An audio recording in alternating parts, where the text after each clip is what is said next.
Terima kasih. Berkatilah umat-Mu sore hari ini dengan kebenaran firman-Mu, hamba-Mu berdoa. Firman yang hidup, yang menghidupkan kami. Jadi sebuah kebenaran yang memerdekakan kami dari cara pikir yang salah. Membuat iman kami bangkit. Kami tidak hanya berdoa, tapi kami mau berusaha. Memberikan yang terbaik yang kami bisa. Kami percaya penyerahan hidup kami kepada Tuhan tidak akan pernah sia-sia karena Tuhan sumber segalanya. Tolong hamba-Mu karena sungguh tanpa Engkau hamba tidak mampu menyerahkan setiap menit-menit ke depan ke dalam pimpinan Roh Kudus penuhnya. Di dalam nama Yesus yang siap diberkati, sama-sama katakan Amen. Silakan duduk kembali, puji nama Tuhan. Shalom. Iman tanpa perbuatan hakikatnya adalah mati. Yakobus 2 ayat 14, sama-sama yuk. Apakah gunanya saudara-saudaraku jika seorang mengatakan bahwa ia mempunyai iman, padahal ia tidak mempunyai perbuatan. Dapatkah iman itu menyelamatkan dia? Ayat 17. Demikian juga halnya dengan iman. Jika iman itu tidak disertai perbuatan, maka iman itu pada hakikatnya adalah mati. Bayangkan kalau setiap bulan Anda punya pengeluaran yang pasti. Pengeluaran yang tetap. Tapi Anda cuma ngandelin iman. Anda berdoa dan berharap kepada Tuhan, tapi Anda tidak kerja keras dan tidak mengelola keuangan dengan baik. Saya mau tanya, apakah keuangan Anda akan cukup? Yang udah kaya meleleh gak usah pusing. Saya nanya buat yang masih butuh duit. Yang masih butuh duit angkat tangan. Oke. Yang masih perlu ngatur uang dengan bijak angkat tangan. Nah, yang duitnya udah melimpah gak usah ngatur lagi, gak usah pusing ya. Saya cuma mau tanya, karena ini pertanyaan yang kayak buat orang yang duitnya kebanyakan kayak yang, buat orang-orang yang masih butuh uang dan harus nata keuangan, bisa nggak Anda cukup secara keuangan kalau Anda cuma doa aja?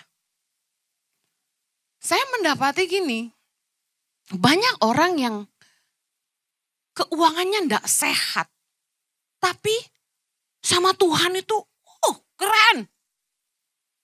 Pelayanan, melayani ya, cinta Tuhan. Tapi babak belur di area keuangan. Kok ironis ya? Menurut saya enggak gitu harusnya. Karena Yesus datang untuk memberi kita hidup. Dan hidup dalam kelimpahan supaya kita bisa menikmati hidup kita, terjemahan aslinya sebenarnya. I came so they can enjoy their life.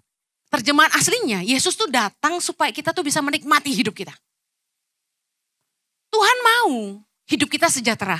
Katakan amin. Nah, masalahnya banyak anak Tuhan itu yang tidak cerdas dalam mengelola keuangan. Setiap bulan, sejak kami mendirikan Yayasan Tangan Pengharapan, saya sama suami itu harus putar otak, kerja keras. Untuk memikirkan gimana caranya untuk fundraising buat Tangan Pengharapan. Anda percaya Tangan Pengharapan itu visi dari Tuhan? Anda percaya bahwa kalau visi dari Tuhan, Tuhan pasti menyediakan? Amin. Tapi apakah kalau saya tidak mau khotbah keliling, tidak mau promosi Tangan Pengharapan, tidak mau cari jalan untuk cari dana, kira-kira ada nggak uangnya? Nggak ada. Kita terlalu takut untuk bilang gini, ada bagian jeripayah kita di situ, bukan cuma anugerah semata, karena kita takut dosa, betul nggak? Karena seperti lagu yang saya tulis, kita bilang, ku hidup karena anugerah. Jadi semua yang kita bisa ini karena anugerah, betul. Bahkan kemampuan untuk kerja pun dari Tuhan, benar nggak? Kita kalau nggak bangun pagi hari, nggak bisa kerja. Jadi kalau kita bisa bangun dan punya kekuatan untuk kerja, itu pun dari Tuhan. Tuhan kasih kita kekuatan, jangan dipakai cuma buat doa. Tapi harus berusaha gitu loh. Menurut saya gini, upaya manusia 30%, 70% anugerah. Kita harus mengandalkan Tuhan sepenuhnya untuk mengerjakan jauh lebih banyak. Jadi rumus iman adalah upaya plus berserah. Katakan iman sama dengan upaya plus berserah. Persentasinya berapa? Mungkin 30-70. Tuhan juga tidak akan memberkati kita kalau kita malas. Saya sama Pak Jojo kurang lebih 15 tahun. Khotbah keliling, promosiin pelayanan Tangan Pengharapan pakai video-video pendek, dan jualan merchandise di depan. Saya malam-malam waktu Excel masih bayi, itu doa malam-malam sambil jagain anak. Tuhan, ini gimana ya saya caranya bisa nolong anak-anak Indonesia gitu. Bikin apa gitu, duitnya dari mana? Tuhan tuh kasih saya inspirasi. Inspiring word gitu. Saya langsung bikin, waktu itu logonya bukan positif awalnya, saya lupa. Ingat gak Jo? Kaos pertama kali aku bikin merek apa ya? Iwo. Inspiring word. Jadi saya bikin logonya tuh IWO. Cari cara siapa yang bisa bantu desain. Saya pergi ke Jogja, suruh temen yang jualan kaos rohani bantuin saya. Dia bikinin, suruh orangnya dia yang jago art bikinin 10 desain buat Tangan Pengharapan. Dia juga yang printin kaosnya. Tebak apa yang terjadi? Tidak laku. Gak gampang cari dana. Orang pikir bikin yayasan gampang. Gak gampang. Kalau bukan Tuhan gak sanggup deh. Saya sama Pak Jojo keliling itu khotbah sambil jualan. Dari satu persekutuan doa kantoran sampai persekutuan doa pemerintahan. Sampai persekutuan doa rumahan. Sampai gereja-gereja di dalam dan luar negeri. Jualan. Jualan tuh gak cuma kaos dan batik. Jualan tuh di mulut. Cerita Tangan Pengharapan, Tangan Pengharapan, Tangan Pengharapan. Makan sama orang cerita Tangan Pengharapan. Tangan Pengharapan terus yang diceritain kemana-mana. Ketemu orang di jalan cerita Tangan Pengharapan, di pesawat cerita Tangan Pengharapan. Saya mau marketing Tangan Pengharapan sejati gitu. Apalagi suami saya. Kita kalau jualan kaos atau jualan merchandise, suka ledek-ledekan pulang gereja. Habis gak kamu? Kalau saya bilang habis dong. Kan bawa 2 koper kan masing-masing kan. Dia selalu habis Bapak Ibu. Marketing sejati. Ada yang mau hire Jojo? Kalau saya suka gak habis. Soalnya aku kan orangnya malu. Saya tuh diulang tahunin, dinyanyi-nyanyiin aja malu tau gak. Nah, kalau suamiku kurang tahu malu. Dia jualan topi, dia bisa putar ke kanan. Kalau Anda pakai begini, usia Anda berkurang setengah jam. Putar begini, usia Anda kurang 1 hari. Ya kayak nyumpain orang ya. Intinya lebih muda gitu loh. Tapi jago banget dia marketing. Kalau saya sampai pulang itu jualan saya habis. Pak Jojo selalu bilang gini, pakai nangis ya gitu. Jadi ilmunya nangis dulu baru habis saudara. Karena saya kalau cerita Tangan Pengharapan sepenuh hati gitu. Nah orang kasihan kali ya diborong saudara. Haleluya. Baru di masa pandemi 2020-an. Kami memulai gereja online ICI. Disitulah kami baru ngerti yang namanya e-commerce. Baru tarik nafas, gak usah ngangkat-ngangkat koper tiap hari. Saudara harus ngerti, perjuangan itu berawal dari visi Tuhan. Kita gak bisa cuma ngandelin, visi dari Tuhan nih. Ya udah, Tuhan yang sediakan lah. Enggak gitu, kerja keras saudara, pikirin, doain, ngejalaninnya gak mudah. Meskipun saya tahu semua itu visi dari Tuhan, tapi saya sama suami berusaha keras, berjuang untuk kemajuannya.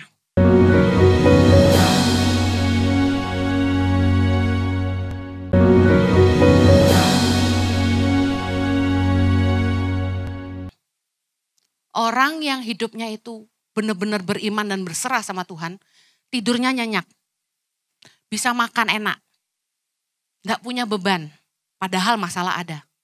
Di sini siapa yang gak punya masalah? Angkat tangan.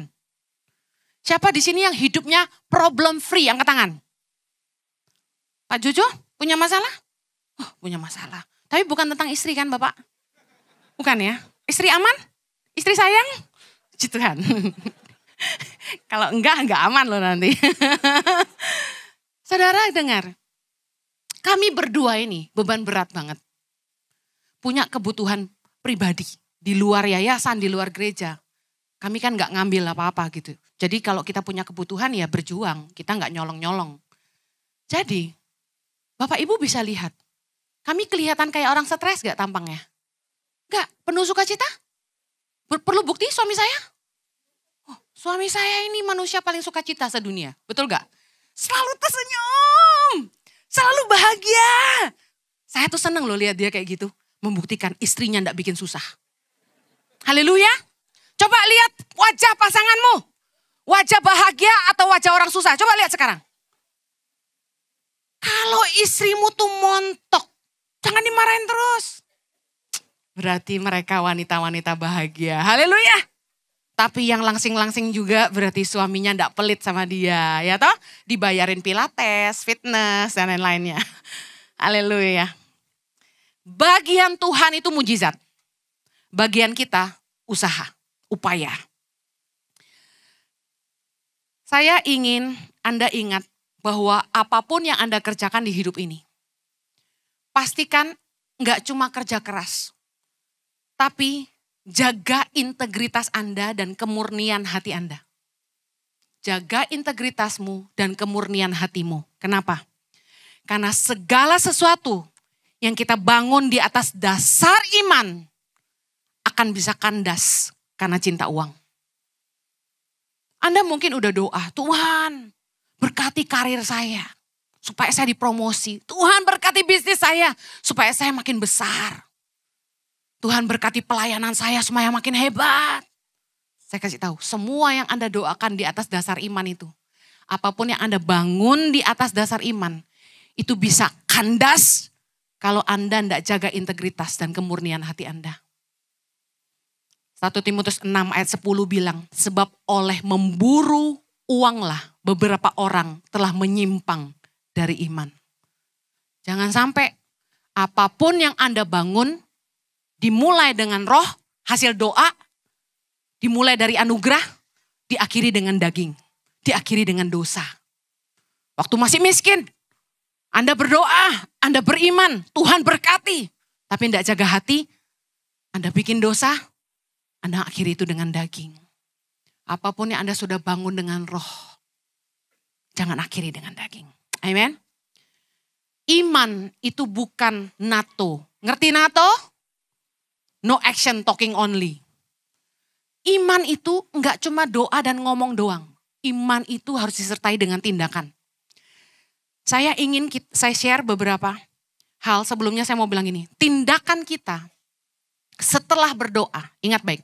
Tindakan kita setelah berdoa dan respon kita terhadap masalah akan menentukan hasilnya.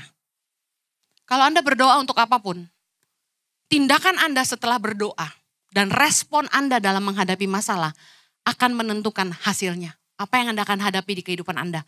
Mungkin rada jelimet Anda gak ngerti, saya kasih contoh sehari-hari. Kalau Anda berdoa supaya Tuhan memulihkan rumah tangga Anda, tapi Anda gak pernah introspeksi diri, gak pernah evaluasi, waktu bertengkar terus sama istri, sama suami, Anda tidak mau ngalah, Anda tidak pernah pikirin solusinya, Anda tidak pernah cari tahu sebenarnya masalahnya apa sih. Dan Anda sendiri tidak pernah mau berubah, tidak mau ngalah. Yang sombong gak mau rendah hati, yang egois gak mau ngalah, yang pelit gak mau murah hati, yang kasar gak mau berubah jadi lemah lembut, yang cerewet gak mau lebih tenang, yang suka marah gak mau belajar sabar, yang banyak nuntut gak mau lebih ngerti. Saya kasih tahu, biarpun Anda berdoa dan berpuasa, keadaan Anda gak akan lebih baik. Bisa jadi malah lebih parah. Iman tanpa perbuatan sia-sia. Mungkin Anda bergumul buat rumah tangga Anda, udah capek berantem terus, udah capek sama istri itu gak bisa ngomong. Kemesraan udah hilang. Tuhan tolong supaya rumah tanggaku dipulihkan. Anda berpuasa buat pasangan Anda yang mungkin selingkuh dan gak pulang-pulang. Saya kasih tahu, bagi Tuhan memulangkan pasanganmu ke rumah segampang membalikan telapak tangan. Tapi kalau Anda gak berubah, cerewetnya gak berhenti, mau berapa lama dia tinggal di rumah? Pikirin aja. Udah puasa nih, biar suaminya pulang. Tapi kalau Anda tidak berubah, dia pulang Anda marah-marah, dia pulang Anda marah-marah. Kira-kira tahan berapa lama di rumah? Sehari. Oh baik kamu. Sejam. Bagi Tuhan, memberkati kita segampang membalikan telapak tangan. Setuju katakan amin. Tapi kalau Tuhan memberkati kamu, berapa panjang umur bisnismu? Tergantung integritasmu, kesungguhan hatimu, konsistenmu, excellentmu. Setuju katakan amin. Tuhan itu berkati kamu bisa punya usaha. Katakan restoran atau kafe. Tuhan berkati dong. Lalu tanggung jawab siapa ngelola dengan baik? Tanggung jawab siapa menjaga rasanya harus konsisten. Kualitasnya harus terbaik. Kebersihannya harus dijaga. Tanggung jawab kita. Tuhan memberkati kita pasti. Tapi bagian kita adalah gini, tindakan sesudah berdoa. Berdoa. Setelah berdoa, contoh, Anda berdoa, Tuhan pulangkanlah suamiku ke rumah atau pulangkan anakku ke rumah. Setelah berdoa dalam nama Yesus, amin. Langsung keluar tanduk 2. Suami pulang, ngapain lu masih mau injak rumah ini, ha? Gue gak mau tahu lu lagi. Lu maunya sama wewe gombel, lu pergi. Galak. Laki-laki gak tahu diri, gak mau kerja. Gue yang kerja, dimarahin lagi. Kira-kira masuk gak tuh suaminya? Tindakan Anda setelah berdoa menentukan hasilnya. Yang setuju katakan amin. Ini yang dimaksud firman Tuhan, iman tanpa perbuatan mati. Anda berdoa, Tuhan kasih saya pekerjaan. Kasih saya pekerjaan Tuhan. Saya jomblo Tuhan, kasih saya jodoh Tuhan. Segala Anda doain, bener gak? Tuhan kasih kerjaan, kerjaannya bagus. Tapi di tempat pekerjaan terlambat mulu. Nggak mencapai target. Nggak following order. Ngerti nggak following order? Nggak taat sama bos. Gosip terus di kantor. Pinjam duit sana sini. Ngejelekin perusahaan. Payah bos gue. Pelit. Baru masuk udah ngegosip. Saudara kira-kira lama nggak di situ? Kita doa. Tuhan berkati. Panjang pendeknya berkat itu tergantung sikapmu setelah berdoa. Dan responmu ketika ada masalah. Kalau Anda di tempat kerja, Anda diasah. Bosmu tegur kamu, jangan sensi. Saya tahu gak ada orang yang suka dikritik. Gak ada orang yang suka dikasih tahu jeleknya. Tapi kalau Anda punya iman, oh Tuhan taruh saya di sini. Tuhan mau bentuk saya di sini. Dimanapun Tuhan tempatkan kamu, kamu harus percaya Tuhan yang taruh kamu di situ. Untuk mengubah, untuk menambah nilai, untuk jadi berkat bagi orang-orang yang ada di situ. Jadi berkat buat perusahaan tempat kamu kerja. Jangan dikit-dikit itu ngomongin jeleknya atasan. Gak puas ini, gak puas itu. Gaji kok segini, kerjaannya banyak. Zaman sekarang cari kerja susah. Jangan bertingkah. Tuhan pasti capek dengerin doa orang-orang yang taunya minta tapi gak bisa kerja. Saya pengen jemaat isi diberkati. Yang harus berubah itu adalah mentalitas kita. Nilai-nilai kita harus berubah. Anda pintar Alkitab tapi tidak jago menghidupinya buat apa? Amen.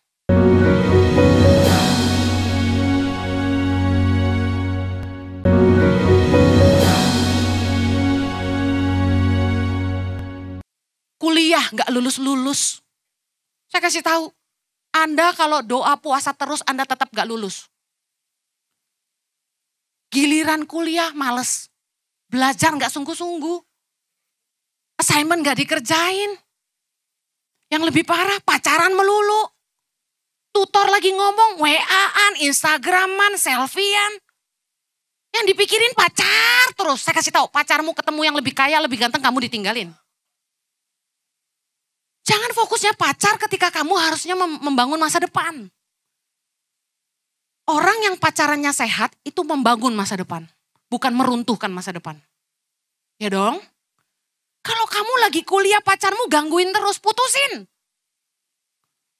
Kamu ndak akan bikin saya lebih baik. Buat apa? Jangan pacaran sama orang yang bikin kamu toksik. Bu Heni kalau udah nikah, no turning back. Lu yang pilih kok. Bagus jelek harus dihadapin. Firman Tuhan cuma mengizinkan kita berpisah dengan satu syarat, tidak nikah lagi sampai dia dipanggil Tuhan. Jangan disumpahin mati juga. Ayo, Anda doa supaya Tuhan bebaskan aku dari hutang pinjol. Tuhan bebaskan aku dari segala hutang-hutangku. Tapi Anda nggak mau nurunin standar hidup. Terus belanja terus. Udah kayak Sinterklas. Makan berlebihan, makan gak cukup satu porsi. Ke mall terus, healing terus, traveling terus. Pakai kartu kredit terus, party terus. Lihat handphone baru, beli terus. Cicilan 12 kali, ya. Sepatu baru, beli lagi. Semua pada pakai merek itu, semua ikut. Heran. Ada orang-orang nih yang ngutang-ngutang saya lihat ya. Emang hidupnya gak sepadan sama penghasilan gitu loh. Mau gede gaya daripada penghasilannya. Saya udah ketemu beberapa ibu rumah tangga muda. Saya bilang, kamu mau pinjam duit sama saya, kamu bisa balikin gak? Dia bilang bisa, saya nyicil. Sini, duduk. Saya ambil kertas, ambil pulpen. Berapa penghasilan kamu? Penghasilan suami. Oke, sekarang pengeluaran. Untuk makan sebulan berapa? Listrik berapa? Air berapa? Uang sekolah anak berapa? Les-lesan anak berapa? Bensin berapa? Pulsa berapa? Kebutuhan lain-lain apa? Support mertua berapa? Support orang tua? Semua ditulis. Terus saya jumlahin. Tuh lihat tuh, minus. Kamu buat kebutuhanmu saat ini aja minus. Kalau kamu ngutang sama saya, kamu mau nyicil pakai apa? Pakai kukumu. Diguntingin tiap bulan setor ke saya. Saya bilang, tata dulu keuanganmu. Ya ada sisa berapa ratus ribu bisa buat makan, gak bisa. Saya kasih tahu, udah beberapa nih ibu-ibu duduk sama saya. Saya bilang gini, kamu gak pernah lakukan yang saya lakukan kan? Enggak, Ci. Lihat nih, minus keuangan kamu. Dan lihat pengeluaran terbesarmu di mana? Pendidikan anak. Bokek nyekolahin anak mahal-mahal. Saya nggak masuk akal. Orang berpenghasilan 25 juta sebulan, kombinasi suami dan istri punya income. Sekolahin anak bisa 4,5 juta sebulan, kan nggak masuk akal. Masa uang sekolah anakmu 1/4 dari penghasilanmu, 1/5 penghasilanmu. Itu nggak bijaksana Bapak Ibu. Udah pindahin ke sekolah tangan pengharapan. Udah bagus, murah. Jangan pikir karena ada anak-anak tangan pengharapan di situ, sekolah tangan pengharapan murahan. Jangan salah loh. Fasilitasnya mutakhir. Jarang dengar kata itu kan? Google. Terdepan. High tech bos. Kelas ada AC. Meja bagus. Lantai keren. Semuanya the best. Gurunya terbaik. Gimana loh? Dan gak pakai mahal. Karena saya gak mau anak-anak itu sekolah, orang tuanya sampai ngutang-ngutang. Banyak jemaat yang minta diskon. Saya cek dulu, beneran gak punya duit, apa karena yayasan jadi minta diskon nih? Kalau Anda bergumul dengan dosa-dosa Anda pengen lepas, Anda pengen bebas, gak mau jatuh bangun dalam dosa, Anda merasa berdosa, bersalah. Saya kasih tahu. Kalau Anda tidak mau berhenti bergaul dengan teman-teman yang suka ngajak Anda berbuat dosa, Anda tidak akan keluar dari sana. Anda akan terus jatuh dalam dosa. Kalau Anda tidak menghindari hal-hal yang membuat Anda lemah, yang membuat Anda tergoda untuk terus jatuh dalam dosa, ya Anda gak bisa menang. Iman tanpa perbuatan mati. Tidak bisa. Dalam nama Yesus, aku bebas dari dosa. Mana bisa kalau Anda terus masuk ke tempat itu. Menggoda dirimu sendiri. Diajak teman, minum dikit lah, isep dikit lah, pegang dikit lah. Semuanya kan gitu. Kalau dosa itu gampang ditolak, itu bukan dosa. Dosa itu justru begitu sulit ditolak, begitu menggairahkan, menggoda kita. Iblis paling tahu apa yang paling Anda suka. Menghindarlah dari sana. Menghindar dari pergaulan yang salah. Saya akhiri. Firman Tuhan berkata, iman tanpa disertai perbuatan hakikatnya mati. Orang yang beriman harus hidup takut akan Tuhan. Ibrani 11 ayat 6. Saya akhiri. Kita baca sama-sama. Tetapi Tanpa iman tidak mungkin orang berkenan kepada Allah. Sebab barang siapa berpaling kepada Allah, ia harus percaya bahwa Allah ada. Dan bahwa Allah memberi upah kepada orang yang sungguh-sungguh mencari Dia. Kalau Anda percaya sama Tuhan, Anda percaya bahwa Dia ada, Anda akan sungguh-sungguh dengan hidup Anda. Saya kasih contoh. Kalau kita ada di rumah, pembantu pasti kerjanya lebih rajin. Ada amin? Kalau kita ada di kantor, pegawai-pegawai di kantor pasti kerjanya lebih rajin. Betul nggak? Tapi ketika kita enggak ada, mereka enggak berintegritas. Ada yang enggak kerja, ada yang enggak masuk mungkin. Ada yang masuk siang mungkin. Mungkin pembantu di rumah kalau kita enggak ada, bangun siang mereka. TikTokan aja mereka. Enggak nyikat kamar mandi. Enggak bersihin kamar, kan kita enggak ada. Perhatikan sikap-sikap ini. Itulah kita. Orang yang beriman, percaya Allah ada. Kalau Anda percaya Allah ada, berintegritaslah dengan hidup Anda. Jangan cuma tahu doa, tapi hidup sungguh-sungguh. Anda mau hutangmu dibebaskan sama Tuhan? Bijaksanalah mengelola keuangan. Tata baik-baik, kelola baik-baik berkat yang Tuhan titip di tanganmu. Tuhan tuh pasti memberi upah kepada orang yang sungguh-sungguh mencari Dia. Waktu Anda berdoa dengan semua pergumulan Anda, Tuhan pasti mau memberi kamu upah. Tapi kamu harus sungguh-sungguh. Kamu mau Tuhan sembuhkan kamu. Tapi kamu enggak bisa pantang mulutmu. Enggak mau olahraga. Enggak mau jaga diri. Ikuti terus nafsumu. Saya lihat yang subur makin subur. Enggak peduli. Tapi kamu doa, Tuhan kasih saya kesehatan. Kasih saya umur panjang. Umur masih muda, jalan udah susah. Gimana tuh? Come on. Jangan cuma doa. Karena iman tanpa perbuatan adalah sia-sia. Kalau Anda mau sehat, jaga makan. Mulai olahraga.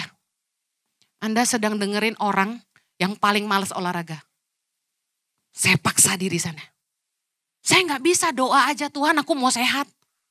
Tuhan aku mau umur panjang supaya visi tangan pengharapan ini aku bisa lihat sampai akhirnya. Doa saya akan jadi ludah ke tanah. Kalau saya enggak jaga makan saya, enggak mau olahraga dan jaga kesehatan saya. Yang mau umur panjang angkat tangan. Yang mau sehat angkat tangan. Katakan kanan kirimu, Anda harus olahraga dan jaga makan Anda. Makan sehat guys. Iman tanpa perbuatan sia-sia. Kita berdoa. Kasih karunia Tuhan menolong kami menghidupi firman-Mu. Kami enggak cuma doa, tapi kami mau berubah. Kami mau rumah tangga kami diberkati. Bukan tuntut pasangan kami yang berubah, kami yang mau berubah. Kami mau hutang-hutang kami dilunasi. Dan kami mau berubah dari cara hidup yang salah. Dari standar hidup yang terlalu tinggi. Kami mau mulai rendah hati. Tuhan kami mau berubah, kami mau kerja sungguh-sungguh. Seperti untuk Tuhan dan bukan untuk manusia. Kami mau jaga hati kami, integritas dan kemurnian hati kami. Supaya apapun yang Tuhan percayakan di tangan kami dapat mengerjakannya sampai akhir. Dan memberikan yang terbaik bagi Tuhan. Berkati umat-Mu. Aku percaya pertolongan-Mu tidak pernah terlambat. Tuhan akan senantiasa memampukan setiap mereka. Mengerjakan apa yang jadi bagian mereka. Dan hamba percaya Tuhan memberkati setiap mereka. Di dalam nama Yesus kami berdoa. Yang diberkati sama-sama katakan. Amen. Have a blessed Sunday. Take care.